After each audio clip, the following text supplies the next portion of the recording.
আমাদের কি হয়েছে আমরা মৃত্যুকে ভয় পাই না? আমাদের কি হয়েছে আমরা মনে করি না যে আমরা মারা যাব? পৃথিবীর সর্বশ্রেষ্ঠ মানুষ, সর্বশ্রেষ্ঠ রাসূল দুনিয়া থেকে বিদায় নিলেন, তার সাহাবীদেরকে ছেড়ে তিনি দুনিয়া থেকে চলে গেলেন, উপরের জগতে পাড়ি জমালেন।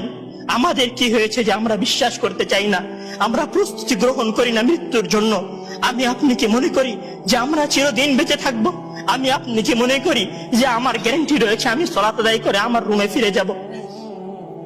বিশ্বাস করুন হে আমার ছাত্র ভাইয়েরা, অবশ্যই আমাকে আপনাকে একদিন মৃত্যুবরণ করতে হবে, আমাকে আপনাকে একদিন এই দুনিয়া ছেড়ে চলে যেতে হবে।